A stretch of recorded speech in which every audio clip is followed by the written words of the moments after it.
ඇමරිකානු F-15 ප්‍රහාරක යානය බිම හෙලීම සඳහා ඉරානයේ විසින් මින් පෙර කිසිදා අනාවරණය නොකළ අති නවීන තාක්ෂණයෙන් යුත් ගුවන් ආරක්ෂක පද්ධතියක් භාවිතා කර ඇති බව ඉරානය නිල වශයෙන් තහවුරු කර තිබේ. මෙය බටහිර රටවල් සතු ගුවන් ආධිපත්‍යයට එල්ල වූ ඍජු අභියෝගයකි. ඇමරිකානු බුද්ධියංච පවසන පරිදි මෙම නව පද්ධතියේ ඇති භයානක ලක්ෂණ මෙන්න.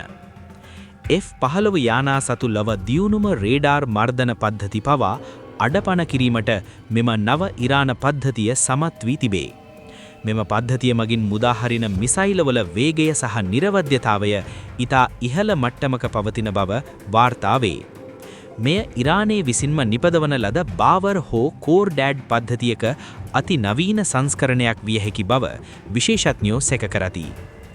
ඉරානයේ මෙම නව තාක්ෂණය නිසා හෝමූස් සමුද්‍ර සංදිය අවට පියාසර කරන සියලුම ඇමරිකානු යානාවලට දැඩි අවදානමක් මතු තිබේ. ඒ අනුව පෙන්ටගනයේ විසින් සියලුම ගුවන් මෙහෙයුම් වල ආරක්ෂක ක්‍රමවේදයන් යලි සමාලෝචනය කරමින් සිටී. සාමාන්‍ය ප්‍රහාරක යානා ඉරානයේ විසින් බිම හෙළන බැවින් මින් ඉදිරියට රේඩාර් වලට හසු නොවන F-35 හෝ B-21 වැනි අති නවීන යානා පමණක් මෙහෙයුම් සඳහා යෙදවීමට ඇමරිකාවට සිදුවනු ඇත.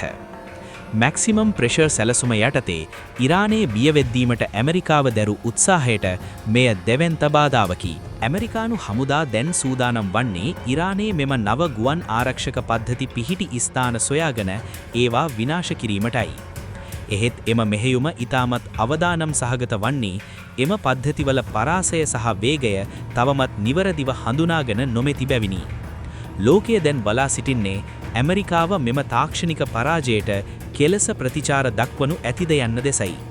ඉරානයට එරෙහිව දියත් කර ඇති ඔපරේෂන් එපික් ෆියුරි මෙහෙයුම ආරම්භ වී අදට සති 5ක් සපිරන මොහොතක ඇමරිකානු හමුදාවන්ට සිදු ඇති හානිය පිළිබඳ නිල දත්ත පෙන්ටගනය විසින් ප්‍රසිද්ධ කර තිබේ.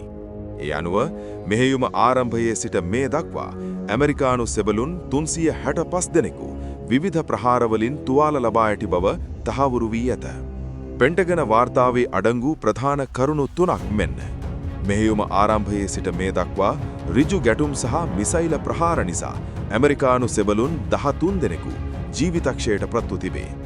තුවාල ලැබූ සෙබළුන් අතරින් බහුතරයක් ඉරාන ඩ්‍රෝන ප්‍රහාර සහ රොකට් ප්‍රහාර නිසා තුවාල ලැබුවන් බව වාර්තා වේ.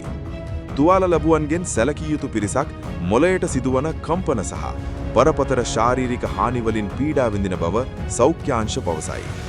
පසුගිය පැය 24 තුළ ඇමරිකානු යානා 3ක් බිම වැටීමත් සමග තුවාලකරුවන්ගේ සංඛ්‍යාව තවදුරටත් ඉහළ යා හැකි බව බුද්ධ්‍යාංශ අනතුරු අඟවයි. ඉරාන ගුවන් ආරක්ෂක පද්ධති විනාශ කිරීම සහ න්‍යෂ්ටික මධ්‍යස්ථාන අඩපණ කිරීම මෙම මෙහෙයුමේ ප්‍රධාන අරමුණු වුණද ඒ වෙනුවෙන් ඇමරිකාවට විශාල යුද්ධමය පිරිවැයක් දැරීමට සිදු වී ඇත. සෙබළුන්ගේ ජීවිත ආරක්ෂා කිරීම සඳහා අවශ්‍ය සෑම පියවරක්ම ගන්නා ලෙස ජනාධිපති ට්‍රම්ප් අනදන නිලධාරීන්ට උපදෙස් දී තිබේ. සති 5ක් වැනි කෙටි කාලයක් තුළ සෙබළුන් 365කට තුවාල සිදුවීමෙන් පෙනී යන්නේ ඉරානය එල්ල කරන ප්‍රතිප්‍රහාර කෙතරම් ප්‍රබලද යන්නයි. මෙය 2003 ඉරාක යුද්ධයෙන් පසු ඇමරිකානු හමුදාවන් මුහුණ දෙන දරුණුතම මධ්‍යස්ථ තීව්‍රතාවයකින් යුත් යුද්ධය ලෙස සැලකේ.